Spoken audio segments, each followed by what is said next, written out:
What's up, everybody? We got TheCarMan tonight. We are back in business and on the air finally. I had a little Comcast issue, and I just couldn't get a wide enough internet feed to be able to broadcast good.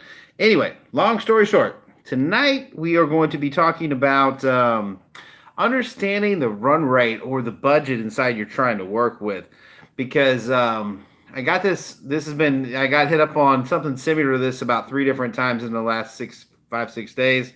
So I will try to clarify this for you and make it understandable and somehow doable. Hey, what's up, Buff? What's going on? What's shaking, baby? Um, so first, if you're new to the channel, we welcome you, and this is going to be a daily deal we do at 8 o'clock, kind of based on education and all that good fun stuff. And we invite you to subscribe, watch it, check it out. You might learn something, might teach me something, might teach us all something, who knows. Anyway, so we're going to talk about the run rate. So a lot of people are under the impression, that when you make profit, you've made profit, but it's really not the case. As a car guy, you have to look at stuff on a 30-day block. So even though you do good, that's funny. Hey, I feel you, man. See, that's right, man. I got great information on here. It just gets addicting. But when you look at a business, and this will scale for any kind of business out there. But in the automobile industry in specific, because we know where our money comes from, we're able to scale it out or somehow, mind you, budget it. And how the car people do it, or how you run a big, actually small or big or medium size, doesn't really matter, is based on what we call a run rate. So the first thing you'd have to decide is, how much money do you need to make? I'm just going to throw some fictitious numbers out there. Let's assume that you need to make $5,000 a month. Okay, you personally need to bring home $5,000 a month. I'm just keeping it simple. And let's say that you personally have got to pay out $5,000 a month in all your dealership expenses, meaning all your fixed expenses such as rent, light, employees, blah, whatever you're going to engage in that month, whatever those fixed expenses are, they're going to be $5,000. And we'll have to scale this up for whatever size operation you got. But so you have a $5,000 fixed expense, then you need to make a $5,000 income, and then you have to make inventory. Yeah, hey man, glad to be back, guy. This thing with Comcast was really a pain, but we finally got it figured out, and life is good now. I hope life is good. But anyway, you have to figure out what exactly how much money do you need? Like, that's how you start out each month. How much money do I actually need in a perfect world to make all of this work? And I'm just going to assume that it's $20,000. Let's just assume you have to gross $20,000. And when you get that pile of 20 grand, you're going to pay yourself, you're going to pay your fixed expenses. Hopefully you'll increase your inventory. You've got to put a little bit of money back for cost, expenses, things like that, anything of that kind of nature. So 20 grand's the number. We'll get into what you're spending it on later. Is that Big Cliff? Big Cliff is, hey, what's up, Big Cliffy? All right, so long story short, we're at 20 grand deficit. I've given you 30 days to do it. Now, this is going to change our perception. Now we have to figure out what our average, what is your average gross profit? That's what we need to figure out. Like, you have to have an honest conversation with yourself, and this all based on how good of a car buyer you are. In other words, are you just laying at the auction trying to clip a couple from the auction, taking them and trying to retail them? Are you buying them individually and then taking them out and retailing them through the auction? I call that retail wholesale through the auction. Or are you going buying them retail, wholesale slight from an individual, and then retailing them back out to the public? That's your high profit margin. So now we know we have to make a fixed $20,000. And we'll just quickly, just for argument's sake, we'll say there's 5 working days a week. Let's just pretend you're only working 5 days a week. If you work 6, that's fine too. But let's just assume 5 working days a week. That means that's 20 days. That means every day that you come to work, you have to gross $1,000. So now, knowing what you have to do at the end of the hill, we know we got to start here and we got to get to here. So now, now you come to work willing to make a deal, because no matter what happens in your mind, you must turn that $1,000. That's actually a really low number. A lot of times it's up there around 10, 20,000 a month, depending on what kind of dealers you're working for and what they're expecting out of that department. So thousands pretty light. But you have to make that $1,000. So now I want you to think about this. Okay, now everything becomes relevant now, because now $1,000 a day. Remember when I told you before all the layers of income? So if you had $1,000 a day you need, but the detail department's bringing you in 150, you're fixing somebody's brakes for another 80 profit, and you've got all these little things going on, and you chisel it down to 500 to 700 a day. This is where I'm trying to get to you. And let's say that some guy comes and offers you a $500 deal, plus you've done a couple little things on the side, and you can make that $1,000. And this is how you've got to start looking. This is how you got to start looking at the world. You got to start looking at the world as your daily run rate. Hold on. I missed you, Cliffy. What'd you say? Yeah, $1,000 one car a day in my case, but I sure don't sell one every day. Okay, so obviously Buff is he's either making more gross, or he's figured out how to survive on a lower number than 20,000, or how he's doing it. Like, he's got to have that run rate on how he's working.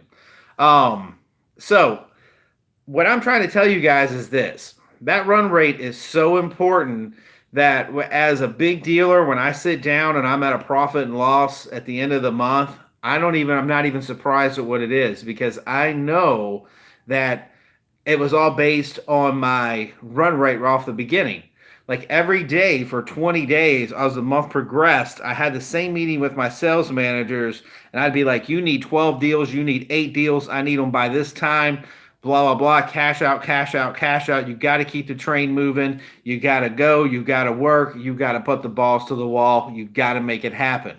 So this is where I say buy from individuals and sell back to individuals, because everything matters now. Because now if you lose $300 a car when you're buying, and you buy those same 20 cars from auction, well, right off the bat, we've lost $3,000 in auction fees. Follow what I'm saying?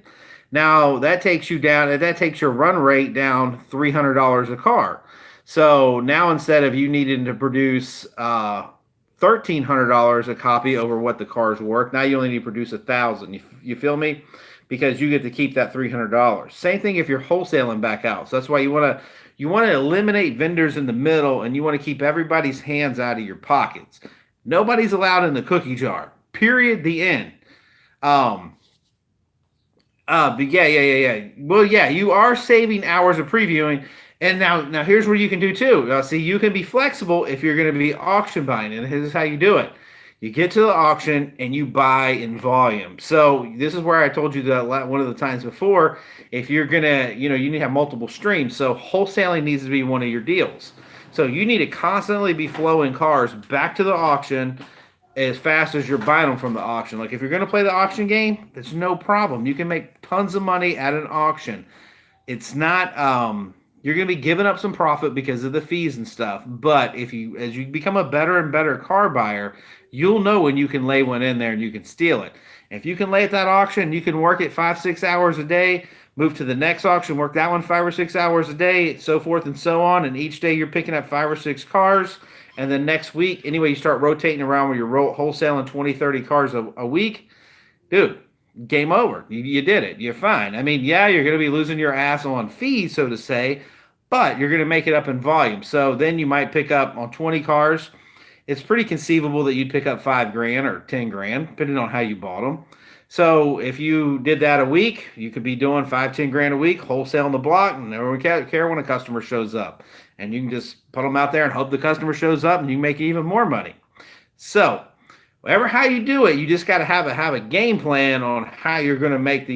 You just got to make how that run rate. You just got to have it down pat. Now, some tips on how I do it is I always readjust my run rate. So let's say I start out $1,000 a day, but that day I made 2 grand. So now I take $100 off my run rate to get to the same number. I decrease it down to 900, or increase it up by 100 if I'm short, if I'm tall, if I'm short, whatever the case is. I'm making that constant adjustment to be able to make the flow. And that's how it's done, guys. That's how you do the car deal flip as far as the budgeting side of it. And we've talked about the vendors and how important it is to bring cars in and have a time limit on the projects and the flip time, because this all is a run rate. So that car is one car of 20 that must be gone in that 30-day segment, because you're counting on $1,000 profit. And if you're putting 3 days into something that should only take you 1 day, then you're going to throw off your whole system. You follow what I'm saying, I hope. Everybody got this? Class is in today, boys and girls. So, now here's what I always say. If you're going to start small, you got to stay cheap even when you're making money. And the reason is you never really get anywhere in the car business until you've accumulated your own inventory. And I mean a pretty substantial amount of inventory. So even though you may be making I'm just throwing 20,000 out a month, and it's costing you 10 grand a month for you and doing business, that 10 grand a month needs to stay in that business for the next at least year and a half, where you can build yourself up to $150,000. Once you're at $150,000 cash or cash flow, cash asset, it's yours. It belongs to you. Your cash flows are done for life. It's over. If you had $100,000, $150,000, I don't mean borrowed money. I mean money that is yours, that you have titles to, then you have the ability to double your wealth every 30 to 60 days. And that's just the fact of it, because the more that you have the ability to buy and have on display, then your business can grow, your traffic can grow, everything just accumulates and snowballs and gets bigger and bigger and bigger. But in order to get to that point, here's where a lot of people mess up. They get into these little shitholes that do floor planning. Okay, I get it. Like, floor planning is a quick, easy way for you to jump out and be a car guy and go buy cars and be a big baller for a second. And oh yeah, I feel you. So they get tied up into it, and it's just like, if you, how do I put this in perspective? So, oh wait, hold on, I just got something from Autobuff before I get into that. Problem was limited space and rent was cheap. Yeah. I got you. Yeah, I mean, space becomes a problem, but that's okay. You can keep saving the cash, and you will build wealth no matter what. Even no matter how small it is or what's going on, you can build wealth. So here's some of the traps people get into trying to grow too fast. I see this all the time, and it's sad, but it's laughable, because they don't realize that the people they're dealing with have already been through this, so they don't really have a real perspective on it. So they go out and borrow all this money. They have an aunt, an uncle, a cousin, floor plan company, whatever, or let's just take it from personal finance. They borrow it from a family member. Well, their whole objective at that point, because they didn't start small and they didn't learn the aspects of the car business, like how to make money on an $800 car, because you have to make a run rate every day. Instead, they try to go out and get rich real quick. They're going to go out and buy 30 cars because they know what they're doing, and then they're going to get their ass handed to them, because cousin, aunt, uncle doesn't care that the cars haven't sold in 60 days. They're going to want their money back, and it's going to cause just a huge bunch of shit. Like, it's going to be a family problem. Trust me. Anytime you're dealing with people like that are not car business people, it's going to be a problem. Because they're not going to wait, and you don't really have the experience and the wholesale connections to be able to unload. You're not really, when you buy cars, you don't really know how much they're worth. You think that you know, but you don't really know. Like, when I buy a car, it's not even, I don't even talk about it on the way home. Like, the wife, she just didn't care. Like, we don't even have a conversation. Like, she wouldn't even bother to ask me what something was worth or selling it, because she knows I know what cars are worth. And you will get to that point after you've made some mistakes and you get some experience behind your ears. But another real problem is, and I get it, because people want that inventory, they want that power behind them, because we got in our mind that, a huge display of inventory is power in the car business. It is. And we know, like, we're trained for that. Like, we know that, okay, if this guy's got a 200 car inventory, he's a baller. We know that he's got his shit together, or at least we think he does. Close that right there. Come up. But he really doesn't. Sometimes they do, sometimes they don't. And, so we want that big volume. So then we start applying for dealer floor plans. Okay, dealer floor plans, I'll give them to you. Pretty much every auction's got their own version. You can Google dealer floor plans. Yes, definitely work the auction and the individual. That's the perfect mix. You just always stay busy. So the floor plan companies, Manheim offers one. I think Odessa still got one. You're going to you can just Google floor plans for automobiles, and there'll be some company out there that you will find, and somebody will handle it. They tend to come in and out of that business because car dealers are really slick and they really stick it up their ass. So they kind of jump into it and then they get their weenie smacked, and then somebody else jumps into it and they leave it. So it's hard to say who's in it at the moment, but Manheim's will always be in it. So that's a great place to start. So Manheim's will pretty much give you a floor plan. Let me tell you what happens. So they're going to say, hey, Mr. Car Guy, we really like you. We're going to start you out generally about 50 grand. You're like, oh my God, I'm rich. I got 50 grand. Bing, bing, bing, bing, bing. Hit me, hit me, hit me, hit me, hit me, hit me, hit me, hit me, hit me. You buy up $50,000. Okay, no problem. That's cool. So you bring all those cars home. Yeah, that's right. Dangerous to floor planning. You will overpay if it's not your money. That's true. But what happens is you're on the floor plan, but you're desperate now. You're like, okay, I got 50,000. This is my one shot to be rich. Like, I'm going to do this. I got 50 grand. I'm going to be rich with this 50 grand. So you go out there and you jump on the fence and you're like, sell me, sell me, sell me. I'm the man. I can sell anything. And they send all those cars to you. Well, what happens is every one of those cars has got to be detailed. Every one of those little cars have got a little honey-do list. They all need their tire pressure checked. Got to have the oils checked. Blah, blah, blah, blah, blah. They got to have their book values done. And there's all kinds of little surprises. And, it just takes a little time to get to know your new wife, especially when you buy 30 of them at a time. So you go out there and you buy this huge bunch of cars, and you're trying to figure it out. Well, 1 week goes by, 2 weeks goes by. Maybe you sold some. You probably sold a couple, and you're feeling pretty good about that. You probably made pretty good money, 2 or 3 grand. So now they're going to hit you for a car payment on every car that isn't sold. Tough. So they're going to hit you for anywhere between $100 to $300 a car. Ouch. So now we paid the auction fee for $300, and now we could be paying a fee for up to $300 a car for financing. Now we're at $600. Now that run rate is still at $1,000 a day, except now we've got to add to that run rate. Now that run rate turns into $1,300 a day just to make the same money we would have made last month at $1,000. You follow what I'm saying?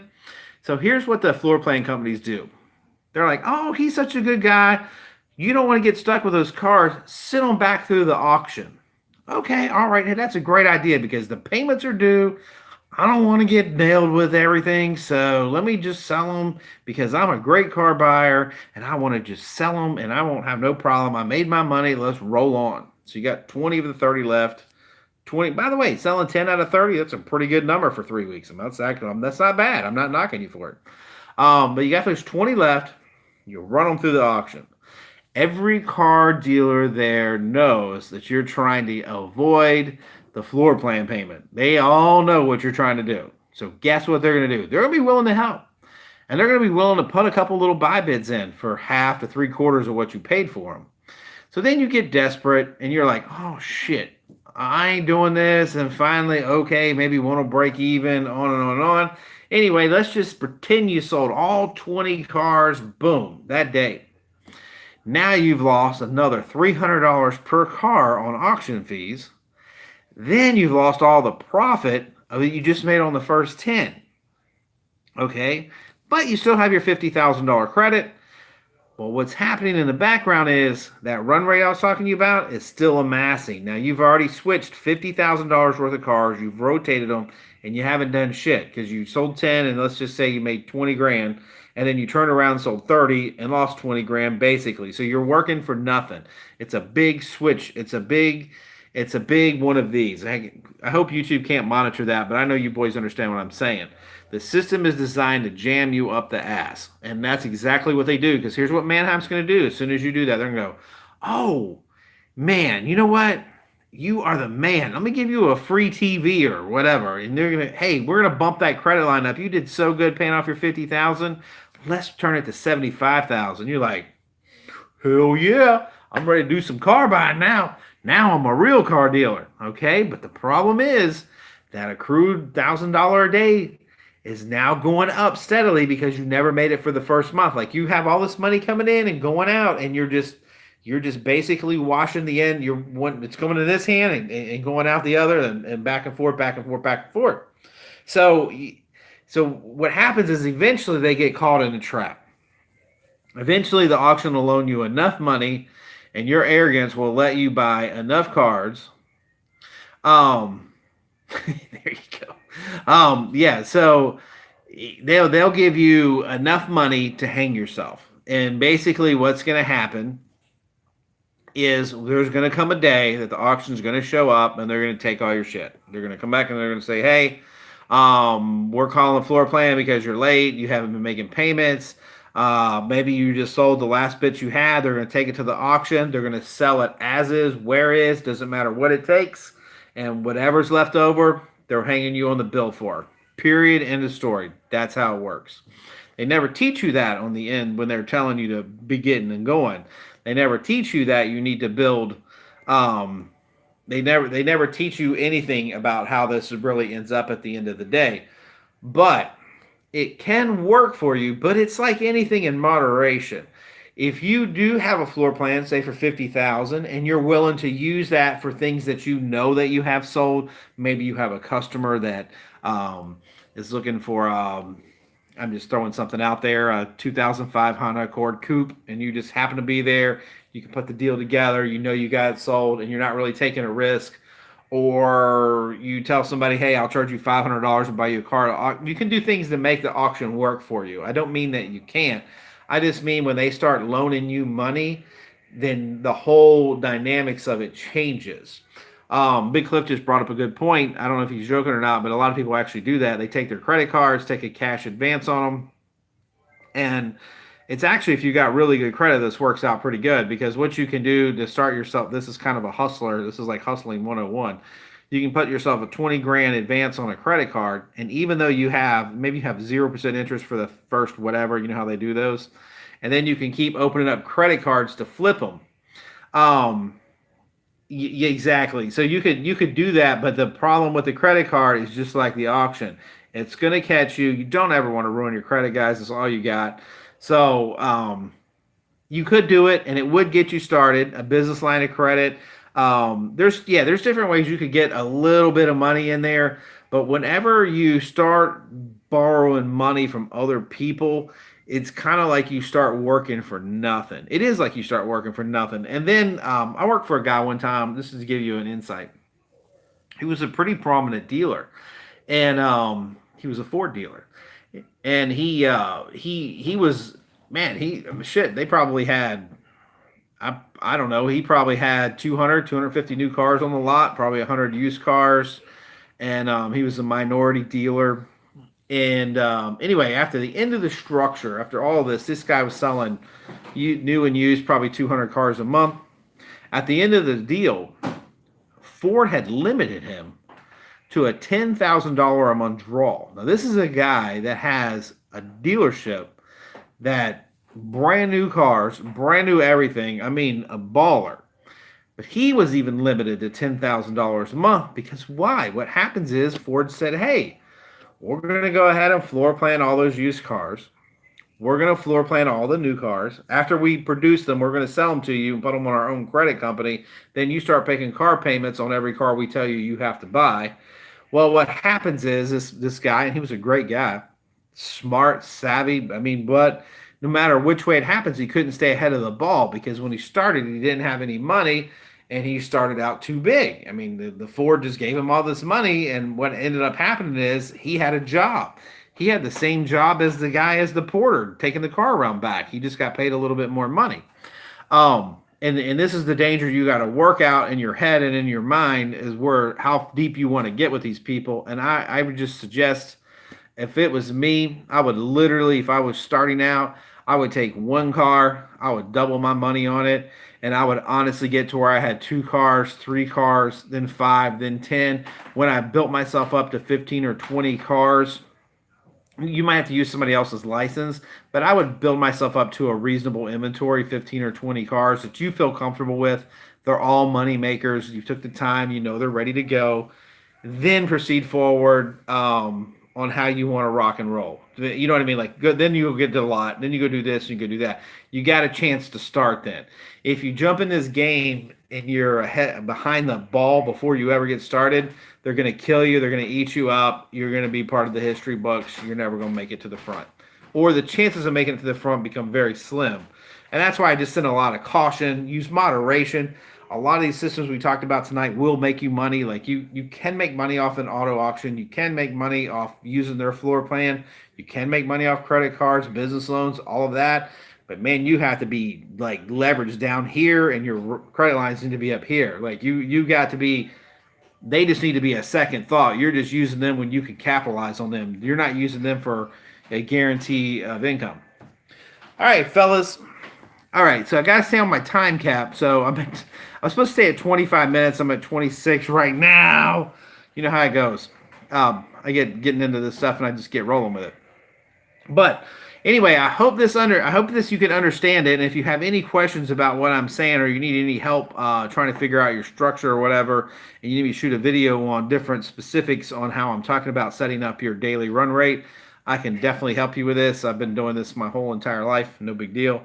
Other than that, I'm looking for a good subject tomorrow. I've got one in mind, but I could be swayed a different way if y'all came up with a better one. And other than that, I guess it's peace out from the RVA, baby. And we will see you tomorrow night at 8 o'clock. Comcast. By the way, it's raining in Virginia, and it's going to be that way for 8 days. I'm going to be stir-cabbing crazy, but yeah. Hey, thanks, Big Cliff. It's glad to be back. I'm glad Comcast got their stuff together, and it feels good to be on the air again. God, I was just freezing up on the, like you just get on there, and you're just like this. I'm just like, what the hell? I can't do that. Oh. Anyway, if you guys get a chance, hit our Amazon influencer store and subscribe. I will see you tomorrow. Any great ideas, please hit me up. I'm all about it. Peace out.